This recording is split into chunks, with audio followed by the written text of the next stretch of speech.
We got work to do.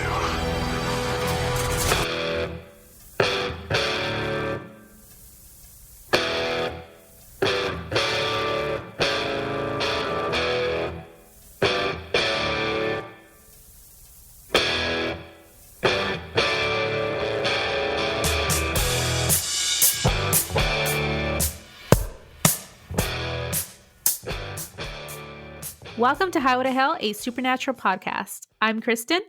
And I'm Christine. And this week we're discussing Season 5, Episode 8, Changing Channels.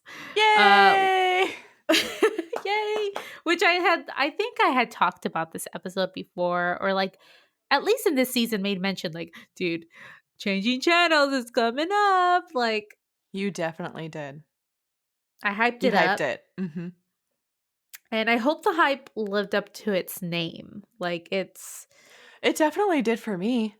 I'll say that. I loved it. It was so much fun. It's a very fun episode. Yeah, it's crazy.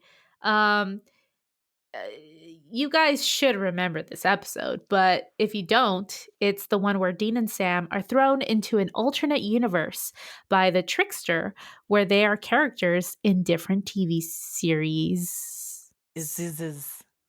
Yeah. And I like that it says Trickster. It doesn't like actually give it away. That's to a good us. description. Like, it's actually, he has another name besides Trickster. Which I had mentioned to you, like, because we did a reaction video to this for our Patreon patrons.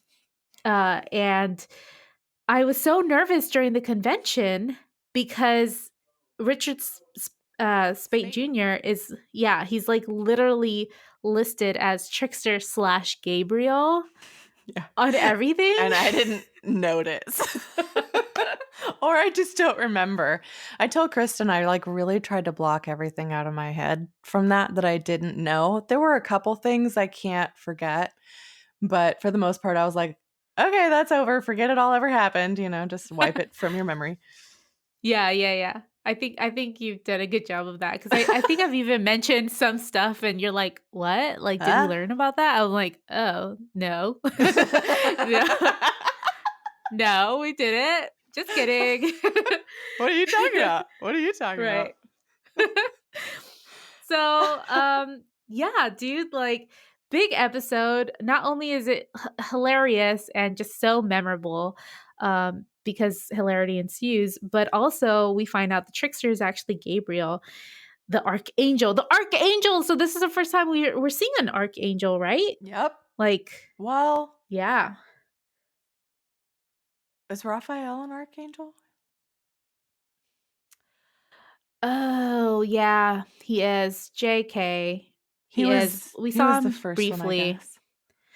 Yeah, when they were like, they captured him and everything. That's true. That's true. Is super awesome. I love the Archangels. I wanted to see one way back when there was what was that episode? Was it Houses of the Holy? Yes. Where they talked about Michael. Yes. Jinx. So good. It was really good. And it's so funny that, like, that was so long ago. That was like in season 2, and you had said that, and I was like, oh my God, just wait, Michael is literally so important. Man, it must have been so hard not to say anything. It kind of was, yeah. I mean, the whole angel thing, right? It just came out of nowhere. Totally. And I am so happy about it. So this episode was directed by Charles Beeson. He last did, I believe, Children Are Our Future, which was literally the last episode. No, just kidding. It wasn't. But just recently, it was episode 6. Yes. And he did I was like, which one was that? Great job on this episode. I agreed. Cannot say enough. I mean, like, every single change of channel is a different lighting choice. It's a different mood. It's completely different. And he did a really great job with it. Agreed. It was written by Jeremy Carver, who is a big name in the series. Nice. And he last wrote Free to Be You and Me. Okay. Yeah. So there's a lot to talk about with this episode. Um, I think we have a lot to discuss first regarding I know production wise, a little bit of music, right? But I did want to mention last time we talked about like Emmy nominations and stuff. The End was the one that was submitted for consideration for an Emmy in addition to this episode. So this episode was also submitted for consideration. Nice. Yeah. And Well, it's a strong one. That was a good one to submit. I think so too. I wasn't really sure about The End. Why? I think actually some of our listeners kind of sent us reasons why they thought it should be considered for an Emmy. And we're accumulating those, hoping to have a mailbag minisode soon. But I think for this episode, again, the directing, the cinematography, just the production of it, and like the detail that went into it, really paid off, and I could see it going for an Emmy for those reasons. Yeah, absolutely agree. And I think part of it is the fact that like they were really like banking on the watcher, the audience being Grey's Anatomy fans for this episode. Yeah. I mean, it's there's a lot of like deep references to Grey's Anatomy in this. I've never seen Grey's Anatomy. I think I've seen like one episode. And so none of this made sense to me. It was all these references and I was like, okay, that's funny, I guess. But it was funny, but not because I knew what it was from. Yeah. So I mean, I have a lot to say on that, obviously, just because I love Grey's Anatomy. I think I've definitely mentioned it on the show. Well, I'm glad I watched it with you so you could explain it to me as I watched. I was like, oh, okay, I get it. Like that really helped a lot.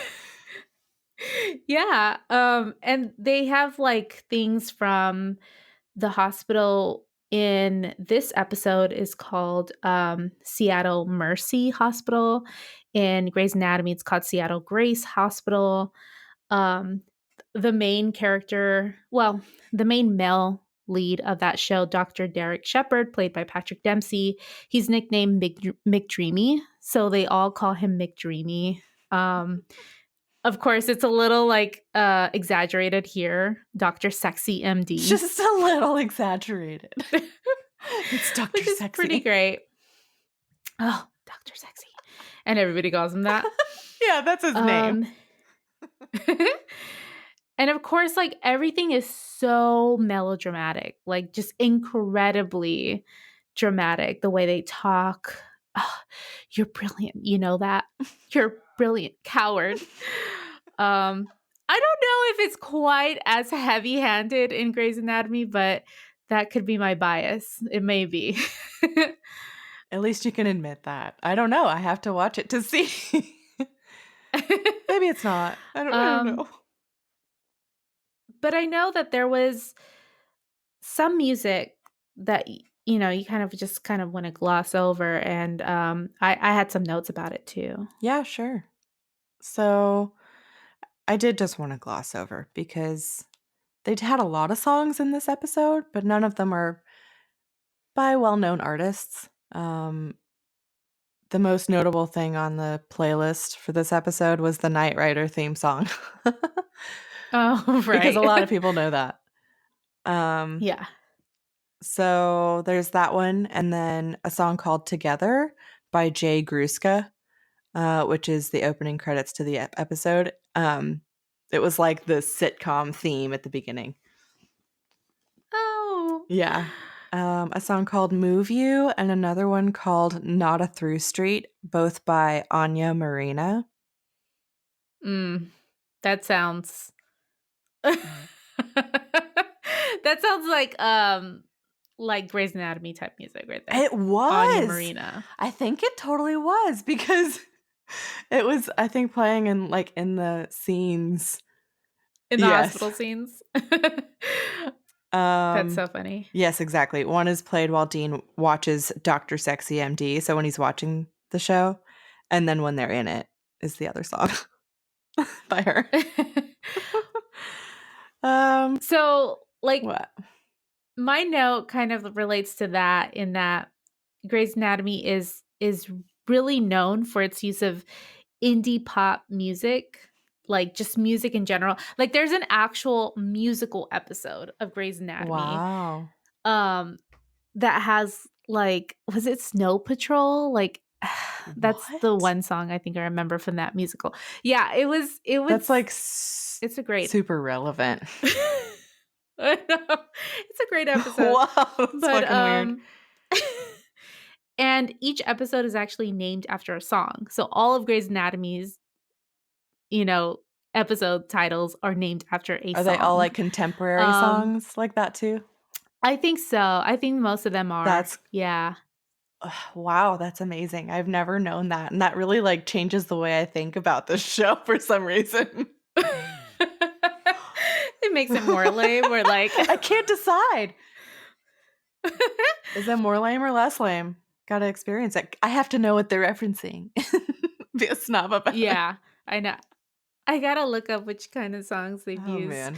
But it says here that this is precisely the type of music Kripke didn't want used in Supernatural. And in an early draft of the script for the pilot, he wrote cue music and you can take your anemic alternative pop and shove it up your ass. Dean plays bass thumping, pile driving Zeppelin, and he plays it loud. That's awesome. But in this episode specifically, great care went into choosing the music, and Kripke actually said that we share a music supervisor with Grey's Anatomy. So his name is Alex Patsavis. I'm sorry, her name is Alex Patsavis. Kripke says, so she made sure we had the perfect type of songs. I think a few may have actually been used on Grey's Anatomy. Oh, nice. Nice. So I thought that was so funny that like that even though Kripke feels that way, this music supervisor is really good at her job, right? She's able to do that for Grey's Anatomy and then switch over and do something completely different for Supernatural. But yeah, obviously that's a great person to have like on board with the staff to do this type of episode, kind of mimicking Grey's Anatomy, because she picked as soon as like the little like notes of the guitar started playing, I was like, oh, I'm so ready for this. Like, this is so Grey's Anatomy right here. Like, Yeah. It just takes you back. It's like that nostalgic Grey's Anatomy love. For sure. I will always say watch Grey's Anatomy, at least the first 4 or 5 seasons. And then it gets, I don't know, it gets crazy. Good to know. I trust your judgment, so I'll keep that in mind. So let me see. These other 2 songs are "Something Real" by Renee Stahl, and then the other one is called "I Love to See You Happy, Livin' My Life" by Robbie Spencer.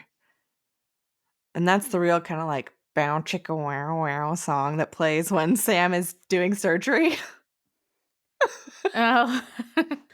My only other thing regarding this episode is that and all of what I've said is from Supernatural Wiki. Thank you, Supernatural Wiki.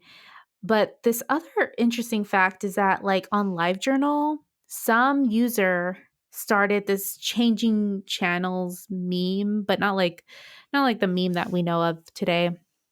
It was more like a thread of individuals just like following up with their short fanfic renditions of like other TV channels and other TV shows that Sam and Dean could have been thrown into. What a brilliant format.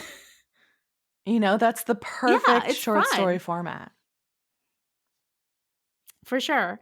And I read a couple, and some of them like I didn't really pick up on just because I don't watch those particular TV shows. But there was one that was The Office. Oh, nice. And And so it says this. Um, Dean opens the drawer for his gun and notices it was missing. Sam, someone stole my gun, he whispered loudly and looked around the desk. And then he opened his drawer and he says, son of a bitch. And apparently Sam stole his gun and put it in a, damn, what the hell was that? Jello? A Jello mode, Sam? Nice. And Sam says, just playing the part and hiding a smile. So I love that. That's pretty I was like, good. oh my God. Yeah, that is pretty funny. Jim and Dwighting Sam and Dean up. So I love it. I thought that was hilarious. It's still there, that entire thread. So I found it through the Supernatural Wiki page for this episode, Changing Channels. So if you guys want to go and check that out, it's great. Nice.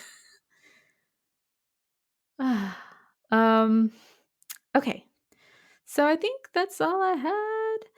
Cool. We got a lot to go through and a lot of son of a bitches to get through as well. So like an extra the episode amount. starts yeah, like a lot, which I mean, we'll get there. I loved it.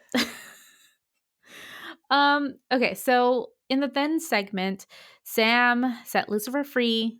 God is dead, according to Raphael. Sam is Lucifer's vessel and Dean is Michael's vessel. And then we see the Trickster. So we obviously know that he's coming back. He's basically a demigod, immortal. He does deadly pranks, blah, blah, blah. And the last time we saw the Trickster was in Mystery Spot, where he gave Sam a warning. He said, Dean's his weakness and it'll be the death of him. And that was the lesson he had tried to teach him through Mystery Spot. So obviously that comes into play like pretty heavily in this episode, not just because the Trickster is back, but also because of the fact that the Trickster, it was kind of weird to us, right? In that moment, it was like, what does the Trickster care? Why does the Trickster care so heavily about Sam and Dean? So we cut to the Sun and Sands Motel, and this voice says Supernatural is filmed before a studio audience. I didn't recognize it, but when I was watching this with subtitles, it said it's Dean that says this. Oh, no, I didn't see that. And I didn't recognize it. That's cool. So we see Dean in this brightly colored motel room, and the cinematography itself is like very different right here. It's very bright. Everything is really bright. Yeah, it's turned up. And the wallpaper itself is like key lime green with like very 70s flowers on it. It's very Scooby-Doo, actually. Yeah, totally. Which kind of works because we see Dean turn around from the fridge, and his eyes go to like this humongous, again, like a shaggy Scooby-Doo sandwich on the table. It totally is a shaggy sandwich. It is. A tower. It's like 6 layers. Yeah. And he goes, I'm going to need a bigger mouth. And then the laugh track goes off. Like that. Yeah, just very matter-of-factly. And yeah, that laugh track just, oh, it's so much. And then Sam enters, and then there's like a lot of woohooing, which I was like, I was so excited about because I was like, oh my God, all the girls love Sam. And then Dean says, hey there, Sam, what's happening? And Sam goes, oh, nothing, just the end of the world. And there's more laughter. Dean gives Sam a knowing smirk, and Sam asks if Dean has done his research yet. And Dean looks around kind of panicky. All of this acting is like obviously very over exaggerated, just like it would be on a sitcom, right? And Dean answers, oh yeah, all kinds of research, all night. And just then, quote unquote, research walks out of the bathroom. Yeah. Research comes strutting out of the bathroom. Mm-hmm. And Research is wearing a beautiful bikini or lingerie. And she's, this beautiful girl. And she goes, oh, Dean, we have some more research to do. Oh, it's so ridiculous. It is. And then Sam crosses his arms and says, Dean, like really disappointingly. And Dean looks straight ahead and he goes, Son of a bitch.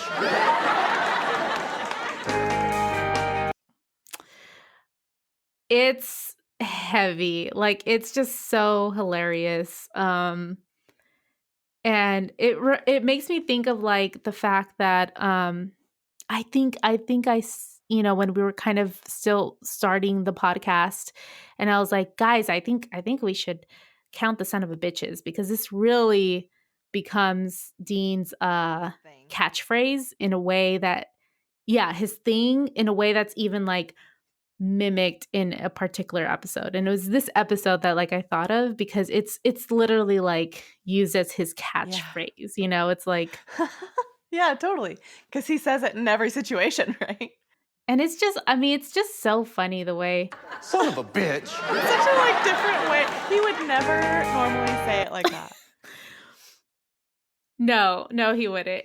He kind of almost goes that route in that one episode when Bella steals their stuff and it's like played for laughs. Yeah, Like yeah. he says it that way and they just left it in the episode, you know, cuz like it's almost like that. So yeah, we hear the applause and then this supernatural theme song starts and you kind of talked about who wrote it. What we see is Sam and Dean. I think this was my favorite. We see Sam and Dean scoping out a dark room, and then they back up into each other, startling each other, and then they start laughing. That one's So the cute. best. It's so funny. That's definitely my favorite. Oh, we're just brothers, funny. you know, like very happy. And then we see Sam opening a closet door and there's a ghost with like a sheet over it in there. And he closes the closet all scared and it's freeze frame Jared Padalecki as Sam Winchester, right? And then we see Sam and Dean outside. Dean is working on the Impala and he wipes his forehead and gets oil on it. And then Sam points it out and Dean like starts laughing like so silly. like so oops, you know. And then freeze frame Jensen Ackles as Dean Winchester. So we next see Sam and Dean riding a double bicycle together, then riding mini bikes, throwing football at each other. And then the last thing we see is them toast with some beers in the motel room and then smile at the camera. And it says guest starring Richard Spite Jr. as the Trickster. We end the credits and it says that it's 2 days ago and we're in Wellington, Ohio. So we go back 2 days. And we're all of a sudden in a hospital and a nurse gets in the elevator. Or it's not a nurse, actually. I miswrote that. It's actually a doctor. Oh, we later right. find out. Gets into an elevator with another doctor. And they start making out super heavy. And we were taken out of the TV and Dean is watching in the same hotel room, though it looks totally different now. Like the wallpaper is all faded. It looks gross and dirty and no longer looks all happy and clean. And Sam comes out and asks what he's watching and Dean explains it's Dr. Sexy MD. And Sam teases him, but you know, hey, he just watches it sometimes, he hey, says. Man, what? Yeah. Yeah, it's not Whatever, like I'm a Dean. big fan or anything. Sure. So they leave to the sheriff's station posing as FBI agents. A man was apparently brutally killed, and the sheriff just thinks that it's a bear. Though what Dean describes, it's like, yeah, no, this bear didn't follow this man up the stairs and kill him in the bedroom. That doesn't sound like It was a really pissed bear, okay? Like I stole something of his that he wanted back. Right. So the sheriff mentions that his wife was totally traumatized by the event, and Sam and Dean ask if she saw a bear specifically, and the sheriff hesitates, like he doesn't want to answer. So we cut to this woman explaining that she remembers now it was a bear. But Sam and Dean ask her what they thought she saw, And she says she could have sworn she saw the Incredible Hulk. So she's kind of scared to say it. And Sam and Dean are kind of like, no, just tell us, like we'll believe you. but also trying not to laugh. And they're like, Lou Ferrigno. And Sam and Dean make these faces. And he's like, is there any reason why Lou Ferrigno would be like mad with your husband or something? And Does he have a grudge? All confused. She's like, no, like what the hell? So they just kind of like shrug their shoulders and they go back to the motel. Sam gets back from investigating the crime scene and says there's like literally Hulk-like cutouts in the doorway. So it's even like cartoony. It is. Yeah, it's very cartoony. And Dean has done some research and found that the guy was known for bar brawls and was currently enrolled in anger management classes. It's like you could say you wouldn't want to see him angry. And Sam's like, kind of sounds like just desserts. And Dean realizes, okay, it's all starting to make sense as Sam pulls out a candy wrapper that was found at the crime scene. So apparently the trickster's also just eating candy at the crime scene as well. So Dean puts the pieces together. They're dealing with the trickster. He's like, good. I've been wanting to gank that mother since Mystery Spot, which was a totally another fourth wall like breaking. He didn't say like since the Mystery Spot or since we investigated that stupid Mystery Spot or something like that. It was like, right. It sounds like he's calling it by the episode name. Yes. Yeah. Yeah. Totally. So Sam, he's like, yeah, remember that episode? We haven't done this since then. Right. So Sam asks if he's sure, and Dean says he didn't think about icing him 1,000 times. So he's just like super pissed about the fact that like this guy, the trickster, killed him literally like 1,000 times. And we get another son of a bitch here. Son of a bitch didn't think twice about icing me 1,000 times. No, Yeah. I mean, good point. Yeah. No, I do want to kill him. He's obviously. So Sam says maybe they can use him. He's extremely powerful. And Dean's kind of like, what are you talking about? Use him. And Sam says, he's a Hugh Hefner type. Maybe he doesn't like the angels and demons stuff. He just wants to live his life. He's basically like Bacchus, like he wants to party and that's it. He doesn't want the world to end. So Dean cautions them against making friends with a violent monster, but Sam says, hey, it's end times. They can't really have a moral compass, which I was surprised by that. Me too.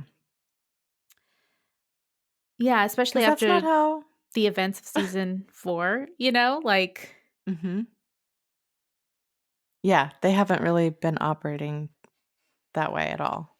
Right. And Dean was literally just pissed at Sam for not operating with a moral compass. So I'm kind of surprised that he goes along with it, right? Yeah. So he says, we try, and if it doesn't work, we kill him. And Dean asks how they're going to find him. And Sam says he never just takes one victim. He'll show.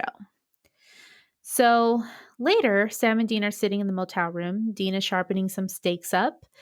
And the police scanner sounds off. A dispatch is reporting something kind of weird at the old mill. And Sam and Dean go to investigate. And I had a quick note about how interesting the shot of them from outside the window was. Because it was like the camera was literally sitting outside the window and we see the curtain just like flowing in and out of the frame, like covering up Sam and Dean. I don't know what the purpose it looks like there's of that somebody was. outside like watching. Yeah, maybe that's why they were kind of hinting at the fact that the trickster was there, right? I guess, but that's weird. Why would he be there? I don't know. Yeah, it was weird. But yeah, I that's what I got from it. I don't know why. So they arrive at an abandoned warehouse and there are no cop cars outside, which tips Dean off. Like, this is weird. This is a trap, obviously. And This is they clearly a trap. right. Let's continue. But yes, they continue anyways. They grab stakes with the blood at the tip and flashlights. So they remember how to kill the trickster. Mhm. I think it was like supposed to be like lamb's blood or some shit like that, right? Yeah, or goat's blood, something like that. Yeah. And they both rush in through the door, but find themselves in the hospital wearing doctor coats. So two nurses pass by and greet them with doctor, doctor, like they're just greeting them like that. Yeah. And Dean opens the door they just walked in through, and there's a doctor and nurse making out in there.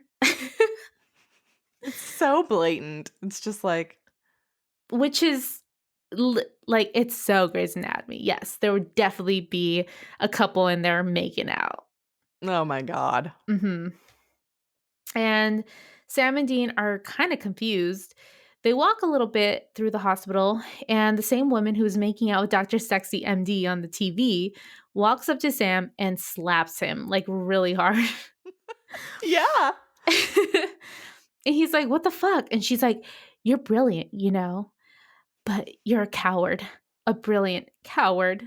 And he's like, "What are you talking about?" And then she slaps him again, and she's like, "As if you don't know." Just a tad dramatic. Oh, yes. And Dean looks at her in amazement as she walks away, and he says, "That was Dr. Piccolo, Dr. Ellen Piccolo, the sexy." He's like obsessed. Oh yeah, he's so obsessed.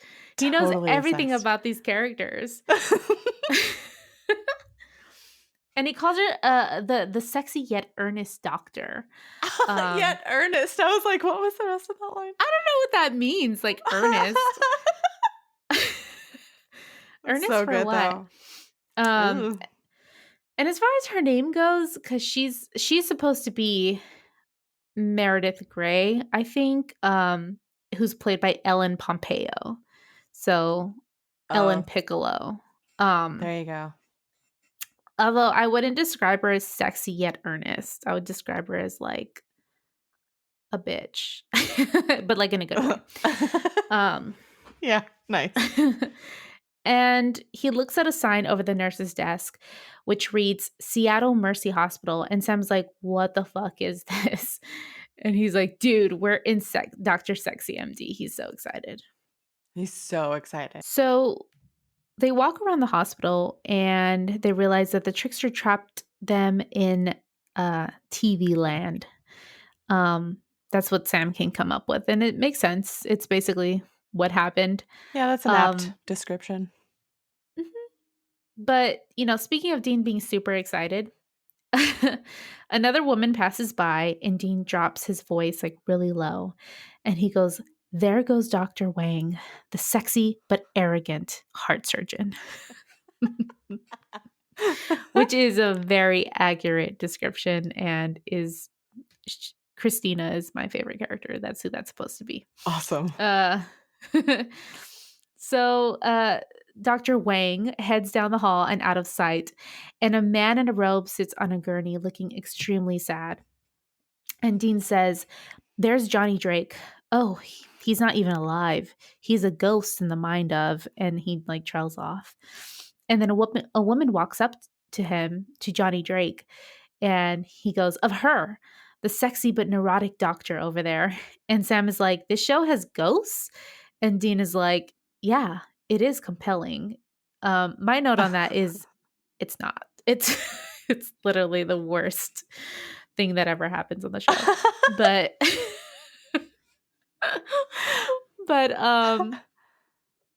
so this is kind of a really important reference though for the Supernatural fans, because the character Johnny Drake on Dr. Sexy MD is actually a take of the patient Denny Duquette on Grey's Anatomy. Denny Duquette was played by Jeffrey Dean Morgan, actually. That's hilarious. I love that. And he had a romance with Izzy Stevens, who's played by Katherine Heigl. Nice. What a hot couple. Oh, Shit. I mean, I love them. I didn't know definitely they think I were cried together on a show. when Denny died. Yeah. I know that's a spoiler, but that happened like 15 years ago, guys. Yeah. Like, Well, even I have heard that and I haven't watched it. and yeah, so like the whole ghost thing is the fact that like Izzy gets in a later season, she gets a brain tumor. And we don't know that it's a brain tumor for like most of the season, but she starts seeing his ghost everywhere and she starts having sex with his ghost, like actually having sex with his ghost. That's weird. It's really weird. And then we later find out, oh, it's a brain tumor and she has to be operated on. And it's supposed to be very dramatic. Can your hallucinations get that bad when you have a brain tumor? I have questions. I don't know what's real world and what's Grey's Anatomy medical world. You know what I mean? Like, well, we've crossed over into ghosts, so I now trust nothing. It's very heightened on the show for sure. So a great reference to our daddy, Jeffrey Dean Morgan. So then Dean turns around and he goes, "It's him!" And Dr. Sexy is walking down the hall, but Dean gets very nervous. Dr. Sexy actually walks up to both of them and tells Dean, "Doctor?" And Dean looks down nervously and he's like, "Doctor?" Like he seems like he wants to like flirt with him or something. He does, like, And then, hardcore. Yeah. And then Dr. Sexy looks at Sam and says, "Doctor?" And Dean has to like nudge Sam, who rolls his eyes and greets him back. So Dr. Sexy asks for one reason why Dean defied his orders and signed off to do the face transplant, which I'm positive there has been a face transplant on Grey's Anatomy. Dean looks down thinking of an excuse and he notices Dr. Sexy's white sneakers and he pins him against the wall suddenly and says that the thing that makes Dr. Sexy sexy is that he wears cowboy boots. And Sam's like, "I thought you weren't a fan." And Dean's like, "It's a guilty pleasure. Like, what can he do?" That's really good. Yeah. So Dr. Sexy then morphs into the Trickster. They ask for him to get them out of there, but he says that they need to play the game. Sam says they just want to talk to him. And the Trickster says, "You two broke the world and now you want me to clean up your mess?" Like, he's really pissed about it. He says the two have 24 hours to survive and then maybe he'll talk to them. Dean asks what are the rules, and the Trickster just wriggles his eyebrows and he disappears. And then we get our next son of a bitch. Oh, son of a bitch. So, yeah, the Trickster is just fucking around with him at this point. So the hospital world keeps on moving, and Sam and Dean keep on going around. The same woman goes to slap Sam again, but he dodges it. And Sam tells her he's not a doctor. And she's like, "Don't say that. You are the finest cerebrovascular neurosurgeon I have ever met. And I have met plenty. So that girl died on your table. It wasn't your fault." And Sam is like super exasperated. She walks off.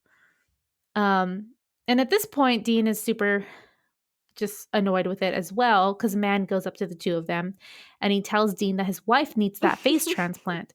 And Dean answers rudely that none of this is real. And they walk away and the man pulls out a gun and shoots Dean in the back. That was so mean too. And he's like, even though it's a fake, like it's a character, like, ouch. Yeah, that's pretty tough for him to yell at him. And he yells that it's real, like he actually got shot. And Sam shouts for a doctor. And I do think that this was another reference to Grey's Anatomy, just because one of the most famous finales is an active shooter in the hospital. I know, it's a good episode though. Okay, so cut to Dean looking at the floor in the operating room. Sam is operating on him and he asks for a penknife, some dental floss, a sewing needle, and a I fifth couldn't of whiskey. believe this shit. Like, they don't. The trickster just watches them flail. You know? Like, he Yeah. doesn't put a character in there who's a doctor that could actually do something. He just has everybody, like, sit around and he stare, like, not knowing what to do, while Sam's the only one who can do anything. Yeah. I mean, because he's a brilliant surgeon. Like, that makes sense, right? Like, he would be the one to like save the day. And they're all kind of looking at him like, what? Like, and he goes, stat. And they go rush off and bring the stuff. And the scene dissolves into Sam using those items to patch up Dean. And Sam looks up and at the window into the prep area. And the same girl is crying and she mouths, I love you. And as It's so Dean awkward. it is so awkward. It was very I think I mentioned like it reminded me of basically like Lavender Brown Yes. in Harry Potter. And then I think I said swim fan. Or I was Oh. thinking it later. So swim fanny. Oh, yeah, very swim fanny. And so as Dean stares at the ground, flashing begins and you can hear a crowd cheering. And then all of a sudden, we're on the set of this Japanese TV show called Nutcracker with this like TV show host in a silver suit, just I don't know, yelling, getting the audience pumped up. Yeah, being a Japanese game show host. Just being Oh yeah. out there. And it did say on the Supernatural Wiki that the name of the show, because it shows like a title screen of it, is Kurumiwari, which literally translates to walnut splitter. Oh, So- God. That for some reason that sounds like more painful than Nutcracker right there. Yeah. Walnut splitter. So we see Sam and Dean are stuck to some sort of contraption with a ball on a lever directly between their legs. And the host pulls out some cards and asks Sam a question. So it's a trivia show, I guess. And he says, what was the name of the demon you chose over your own brother? But he asks it in Japanese. Sneaky. Yeah. And it's such a deep question. Like, it's also kind of fucked up against Sam, right? So it's not Totally. like who was the demon that you hung out with or like anything. It was like, what was the demon you chose over your own brother? Like, ugh. Yeah. Just cuts right to the And- core. Oh yeah.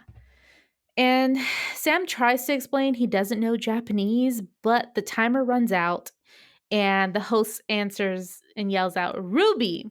And the lever swings and the ball hits Sam hard between the legs. Like, he should not be alive after that. Yeah. You know? They went there. Oh, yeah, they did. It looked Poor really Sam. bad. Yeah. It did look bad. And the crowd cheers and the host yells Nutcracker again.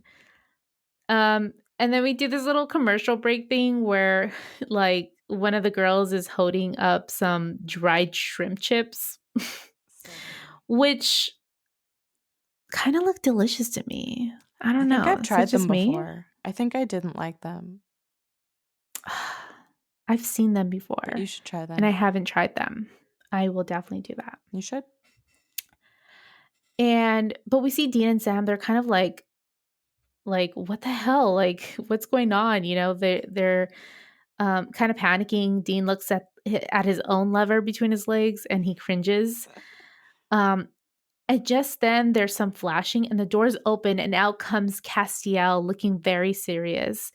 He says it's him and asks what they're doing there. They've been missing for days, apparently. What? Yeah. So time moves Which I thought was, yeah, time moves differently, but I thought it was interesting because the Trickster is like, you have 24 hours to survive this. So, like, 24 hours had already passed, right? I mean, If it's it been must have days. by this time. Yeah. Interesting. So Cass is about to disappear them away, but he disappears all of a sudden. And the host says in English, the trickster does not like pretty boy angels. And Dean's question starts. Would your mother and father be here if your brother were never born? Oh, And Dean shit. panics. I know. And well, I guess what are your thoughts on that question too? Like, Oh, I don't know. Just that it's also super fucked up. it is, I feel like it's even more fucked up, right? Yeah, Like, for sure. this is all your fault, Sam. Your parents And die. it's very, very apparent that like the trickster is kind of really fucking with Sam In more than particular, Dean. yeah. Mm-hmm. Yeah. And which is why but, last you episode know, I blew it and I was like, so everybody hates Sam now? basically, right? Yeah. Castiel was like, fuck Sam. And now like the trickster is He's doing like, the same thing, fuck right? Sam. They just Yeah, all hate stupid him. ass Sam. Everybody hates him, man. Those hunters from a couple Oh, episodes yeah. ago, like Mhm. everyone does. Um, so Sam tells Dean, look, I played a doctor. I operated. Just play along. And Dean is like, I don't know Japanese, but Sam tells him to try. And right before the timer goes off, he pushes the button to answer. And there's a long pause. And then Dean says in Japanese, the answer is yes. And the host shouts, Nutcracker champion! And 17 agree the way to get through this is by playing the game now. So it's like, how, first of all, how did he know Japanese? But then also, again, super fucked up. The answer was yes. yes, right? Not just that the answer was yes and that the answer was like the one that he was looking for, but that the fact that like Dean answered yes. But did he know? I don't even know if he knew what he was answering. It seemed like he was like guessing. So like, how does he know what he even said? I don't know. I don't know. Yeah, that's true. I kind of I feel felt like he didn't know what he like was it saying, but was somehow he was speaking Japanese. right. It was kind of like he let go of himself to the game and it like answered for Right. It him. like took over. Yeah. That is what it seemed like. So I think Dean wouldn't have answered yes if he would have been asked the question any other day. But yeah, it's pretty interesting that he did in this moment. So we cut to a woman doing yoga, some very soft piano music plays, and apparently it's a herpes commercial. And it begins with favorite. it begins with a different actor saying, I've got genital herpes. You know, it's like this woman doing yoga. It's like an old grandpa type. I forgot the other person. But then we go to Sam and Dean who are playing basketball on some court outside. And Sam stops and he's like, seriously? And Dean stops playing basketball for like a second. And he's just like, you're the one that said we've got to play our roles. Like, just go with it. And then he like leaves to go continue playing basketball. Bye. You know? I'm an extra. Yeah. And so Sam says hesitantly, I've got genital herpes. So it's this whole commercial, basically. It's, again, just the trickster fucking with Sam. Specifically Sam, like really making it suck for him. Like he has to say more about it later about how he has genital herpes. It's so funny. Yes. Now that I take my Herpexia twice daily, that helps my genital herpes, you know? So next scene, we go back to our motel sitcom, and we hear this. We now return to Supernatural. Son of a bitch. And we go back to that moment where he says, son of a bitch, his catchphrase. And Sam goes to quote unquote research and escorts her out of the room. He says, "I'm very sorry. We've got some work to do," which I don't know. I don't know if that was like a hint at Sam's catchphrase or anything. We've got work to do. For me, for us, what is his catchphrase? But I felt like it might Yeah, be. I don't same. know. Maybe not. But yeah, I got excited. So she leaves, and Dean asks how long they have to keep doing that. To keep doing all of this, rather. And Sam walks hesitantly towards Dean, looking at the studio audience. And all of a sudden, Cash rushes in, all bloody and cut up. The audience cheers. And he says something isn't right. That this thing is much more powerful than it should be. And Dean asks, "The Trickster?" And Cass is like, "If this thing even is the Trickster." But just then, he's thrown against the wall. And then there's a piece of tape over his mouth. Shit. And I know. And the Trickster just jumps in through the door, all jaunty. He's like posing for the studio audience. They're, woohooing him. And Cass gets up and looks at him, and he definitely like recognizes him. And the Trickster says, "Hi, Castiel," and he gestures at him, and Cass disappears.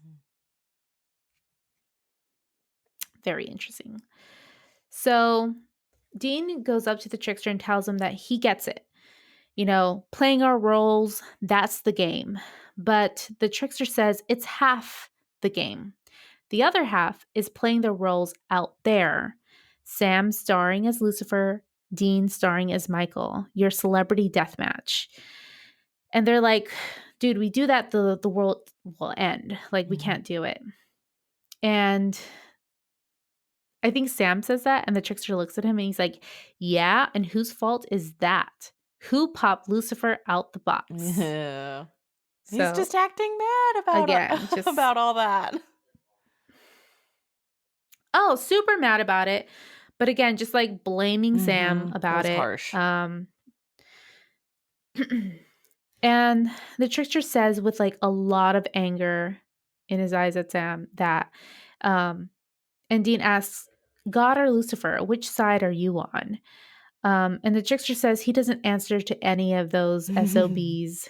And Dean's like, "Well, you're somebody's bitch," which really, really upsets him. He slams Dean into the wall and tells him to not ever presume who he is. He says, "You're going to suck it up, accept your responsibilities, and play the roles that destiny has chosen for you." And Sam asks, "What if they don't?" And the Trickster says they'll stay in TV land forever. And he snaps his fingers and they're transported to CSI Miami, basically. Yeah, totally. It's straight up CSI Miami. I don't know what I think about all this. Like, why I still, at this point, you still can't understand why the Trickster's doing this. But he's just so dead set on them playing their roles. Yeah. Like, so dead set on it. And that is the only thing that he sees stopping this apocalypse, right? Or ending it. He doesn't really want to stop it. He just wants to like go through the motions and just get it over with. But yeah, I mean, it's funny because he's such a like he's such a like riddler, like Yeah, with totally. Mystery Spot, he did this whole, Dean dying 1,000 times and and did that to prove something to Sam. And now he's like literally making them play these roles that they're landed in, and that's his way of kind of connecting it to the outside world. It's just so interesting the way that his tricks and his manipulations work. It's very similar to Zachariah, but Zachariah does it differently. He goes about it in a different way. Yeah. I think and I think Zachariah is a little more transparent. like he is trying to teach them a lesson in these things, and it's pretty obvious what that is, and you're just like, God, okay, fine. Yeah. Although at the end, Dean is always like, I think I learned a lesson, but not the one you wanted me to learn. Right, but not the one you wanted me to. Yeah. This it's more like, I don't know. It's slightly different. But yeah, I don't know. So we see a dead man lying on the floor of a crime scene in some park, and Sam and Dean are wearing matching suits with blue shirts, like really blue. Like yeah, super express blue. And yeah, you know those that's shirts? a blue. Yeah. And some sunglasses. It's nighttime, by the way. They're wearing sunglasses. And forensics comes up and asks what they think. And Dean tells him to like shut up. He gets like really upset. And Sam tells the man that they need a second. And he tells Dean to calm down. And Dean says he can't calm down. He's wearing sunglasses like a douchebag at night. And he hates cop procedurals because there's a million on TV and they're all the same. Okay, so Sam takes another look at the forensics guy who's eating a lollipop. And they walk slow-mo to the victim, and they ask the forensics guy what they have. He says the guy was murdered by a bag of coins being shoved down his throat, and Sam dramatically takes off his sunglasses and says, well, I say jackpot. So stupid. Which I think that was my favorite. And the guy points out a stab wound, and Dean checks it with a stick or like his stake or something. Did you notice that? Mm-hmm. And he says, well, I say no guts, no glory, and puts on his sunglasses. And then Sam puts on his sunglasses and says, get that guy a Tums. And then Dean says, gutter ball. And the guy's just like stupid, cracking up like at all of these. Then he shoves a stake into the man's chest and the guy dies. And then another, like a policeman off to the side, starts to laugh. And he turns into the trickster. And he's like, darn. You got the wrong guy. But Sam is standing right behind him and stabs him. Damn. Not I did, so by dumb, the way. huh? I know. Yeah. They got him. But I did want to mention to you, because I had never seen CSI. And you did tell me like, oh, it's that guy. Like when we were watching it, it's that guy, right? So Yeah, David Caruso. I think I said that guy I don't like. Well, I think Supernatural Wiki helped me track down his actual name, not the guy Christine doesn't like. And I looked him up on YouTube, and there's like a cut of him doing all of those, like taking off his sunglasses, putting them on, and saying these like witty things. And it's usually all before the credits scene. So it was man, very interesting to see what the inspiration was. The set they're on completely disappears, and they're back in the warehouse. And the trickster's just like lying on the floor, supposedly dead. Mm-hmm. So cut to the motel. Dean is brushing his teeth. He says he's worried about Cass, but Sam doesn't answer. So I don't know how long it's been. Maybe the next day. But there's no Sam to be seen, and Dean goes outside and calls him on his cell phone, but he doesn't answer. So Dean gets into the Impala, and just then, Sam's voice can be heard. Dean is like, where are you? And Sam's like, oh, crap. I don't think we killed the trickster. And a light box lights up whenever Sam speaks on the dash. So it's like a light box on the dash now. It's completely different. I can't even, like, there's like buttons on it. It looks very like futuristic, but also 80s at the same time. And so apparently Sam is now in the Impala. And I thought it was funny because Supernatural Wiki actually referenced it as the Sampala. Oh, that's pretty good. I love that. Yeah, it's cute. In the description I was reading earlier, it was like, of this part, it was like, when Dean drives Sam to go do blah, blah, blah. And that takes on a new meaning here. Yeah. Once you know what's going on. Yeah. So like here I have written, Dean drives the Sampala. I love it. a light moving back and forth on the fender. So, we know it's Knight Rider. I've never seen Knight Rider, but I've heard of it. I didn't even know really what it was. I'm not familiar with Knight Rider. I feel like I've heard it referenced before, but yeah. I've never known what it was. Yeah, I think I only have seen like clips of it through like VH1's I Love the 80s, like I think they definitely covered it there. Nice. So Sam says maybe the stake didn't work because he's not actually the trickster. Cass made it seem like it could be something different. And Dean mentions that the trickster did look at Castiel almost like he knew him. And Sam adds that he also seemed really pissed when Dean brought up Michael and Lucifer. And then, of course, Dean's reaction is, Son of a bitch. What? I think I know what we're dealing with. he knows. He figured it out, And we see Dean now parked at a rest stop. He's getting something from the trunk of the Impala, or rather the Sambala.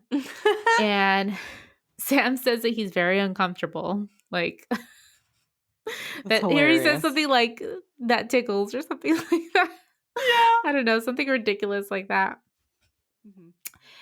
And Dean walks up to the front, and I promise you, this is the last one, but there are 6 in total, guys. All right, you son of a bitch!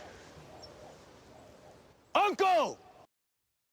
Which you had to tell me, like, what that meant. Because I was like, uncle? Is he calling him uncle? Is he related to him? Yeah, it's funny. I don't know. I feel like I've heard that in a lot of stuff, but I don't know. Well, after you mentioned it, I feel like I had heard it in like A Christmas Story or something like that. Like it's just yeah. Are you screaming like, it's just Uncle! Uncle! yeah. Whiny little bitch. So the trickster walks up just then. He compliments Sampala, and Dean tells him nobody's going anywhere until Sam is human again.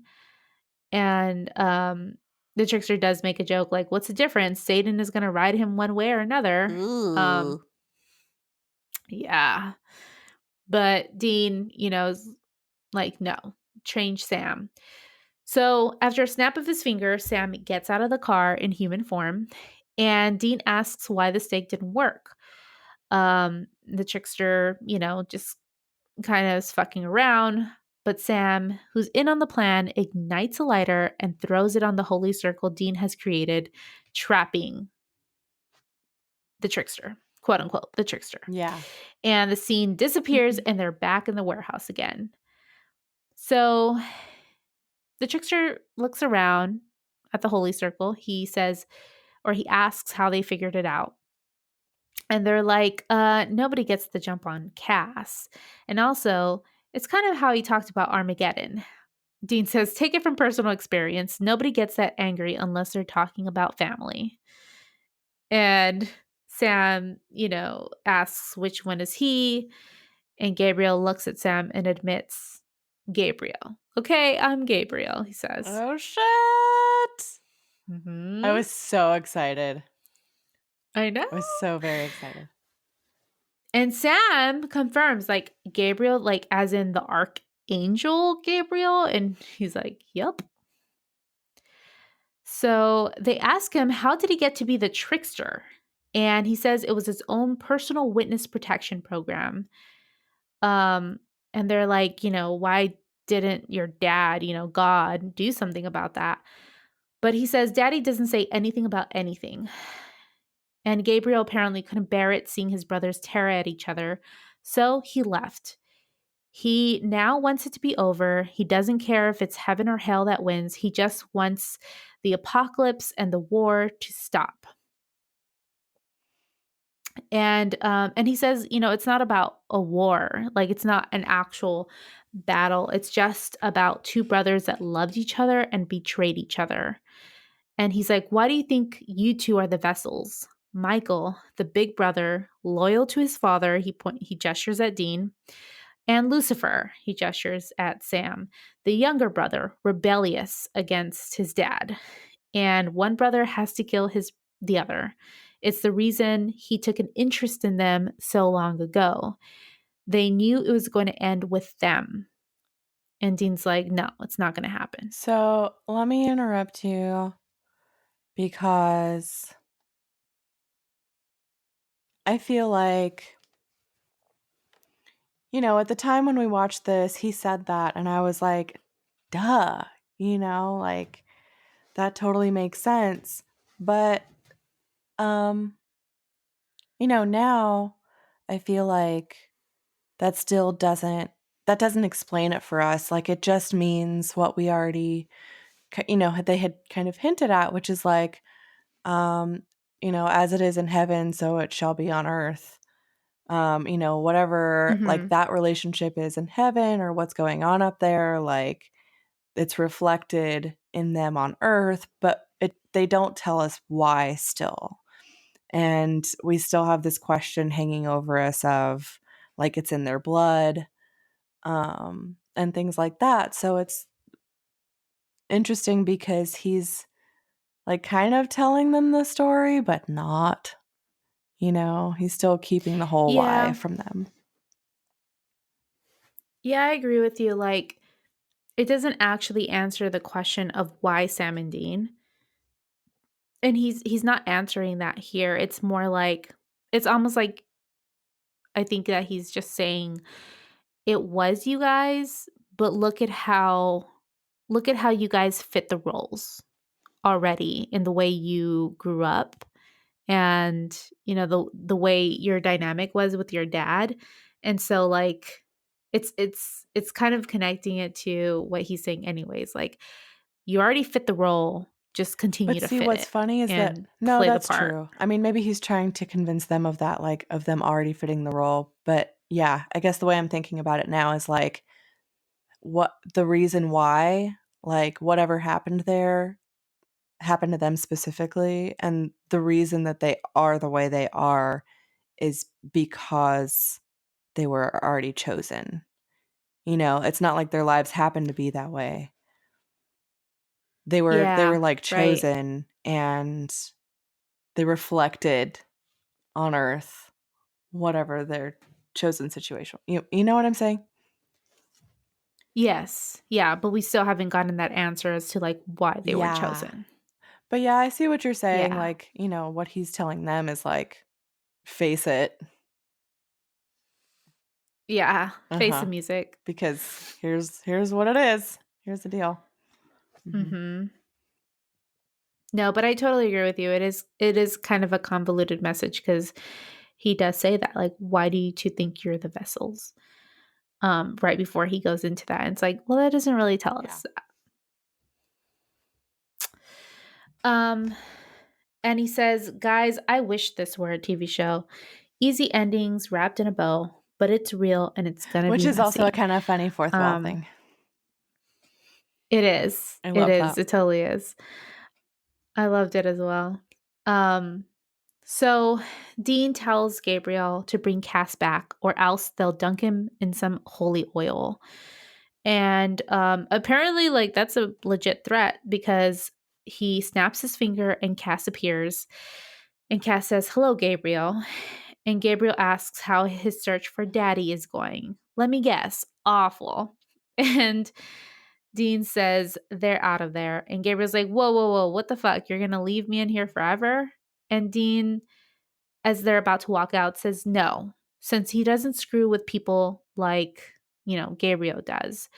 He says, this isn't about destiny that can't be stopped. It's about you being too afraid to stand up to your family. And he sets off the fire alarm and the sprinklers, and it starts to rain on the holy fire. And the three of them leave. And Dean tells Gabriel, don't say I didn't do anything for you. And Gabriel looks very serious, but also I thought kind of pensive about that. Like, agreed. Yeah. Okay. Yeah.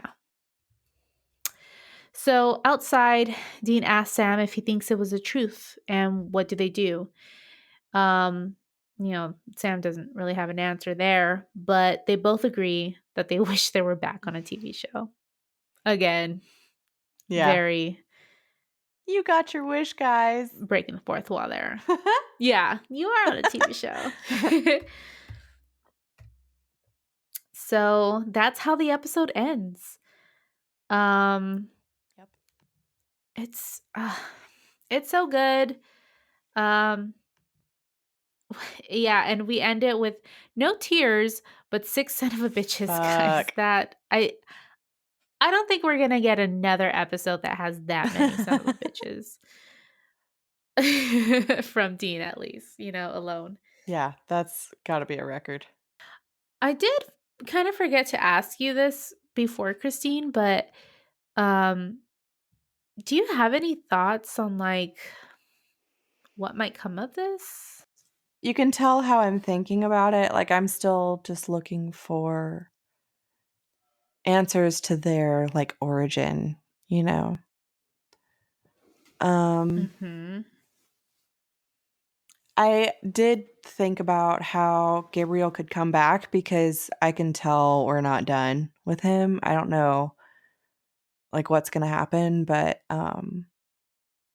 if he's going to come back for revenge, because he still could, he could kind of change his mind and come for them for something. Mm-hmm. Or if he would maybe be kind of helpful at some point.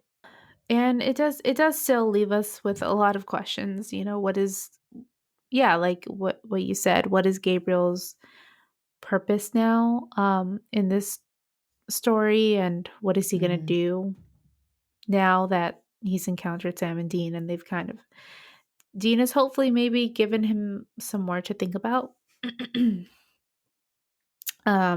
And maybe he'll come out of hiding. He's been in hiding for millions of years now, yeah, essentially, right?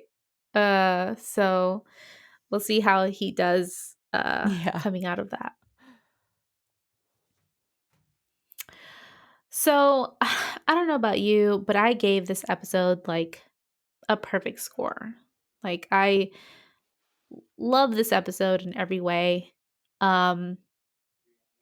I think talking about the ranking, it's it's easily for me in the top top 5 at least, but I know that that we have some really high contenders there as well. Yeah, we do.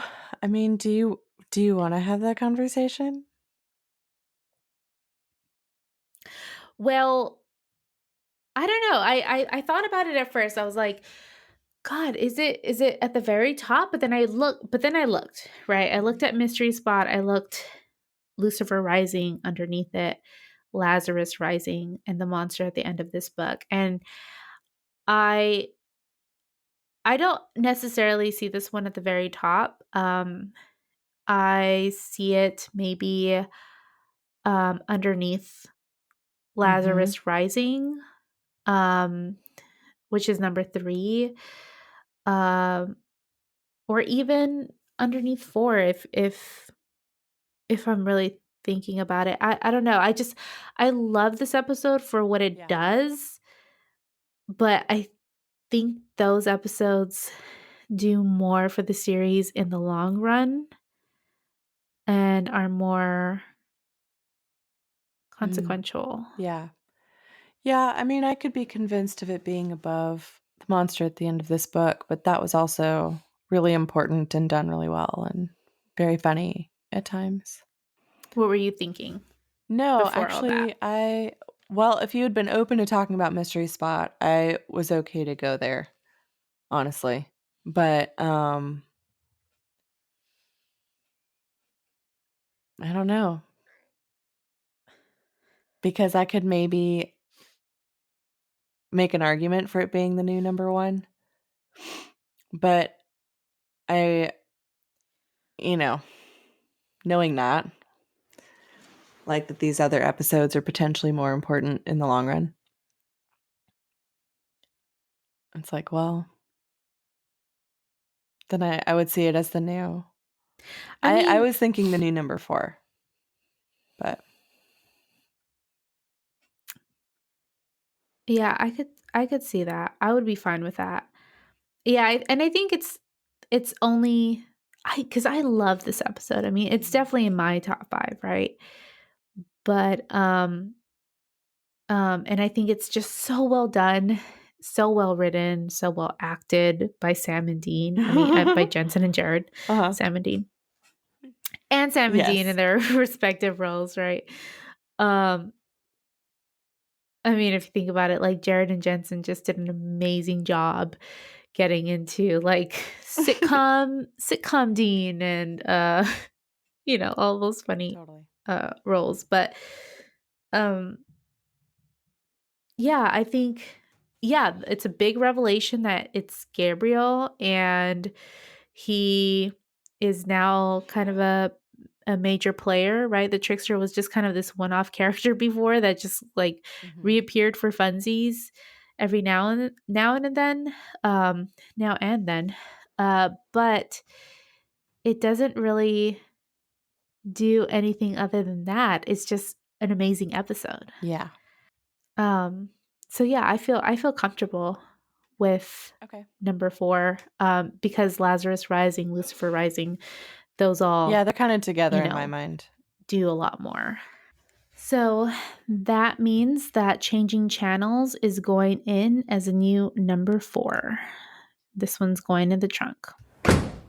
So speaking of my top 5, this next episode, I think I just told you is, and this may change. I think it's my second favorite episode of all the episodes. What? I do just love it. It's lots of fun. That's for sure. I'm excited. Yeah. So far, your hyped up episodes have lived up to your hype. Oh, I hope so. I hype so. Just kidding. That doesn't work. It totally does. That's a lame dad joke if I ever heard one. There you go. There you go. I can pull them out also. So, yeah, it's just a personal favorite, and it'll be a lot of fun. And it's funny because like, I kind of mentioned to you also because we were talking about our schedule in the next few weeks, and like we've had such a run of like fun episodes. Like this was a fun and funny episode that ended with some like really serious stuff, right? Next episode is really fun. I can't remember if there's like serious stuff within it, but then episode 10 it's gonna be heartbreaking. Does it get heavy? It's a heavy episode. So it's, I don't know. They're like, let's get them in a good mood and then just break their hearts, basically. Like, and then crush them. Yes. Shit. So it's an interesting run of episodes. That's for sure. Well, fuck. So we're ready for it, guys. I mean, as ready as we could be, really. Yeah, I'm down. So, yeah, we've got that to look forward to. The next episode is called The Real Ghostbusters. So, until that, you can find us on social media at Highway to Hell Podcast. Please send us all of your thoughts to our email address at highwaytohellpodcast@gmail.com. And until next time, we'll see you on the Highway to Hell. Bye. Bye.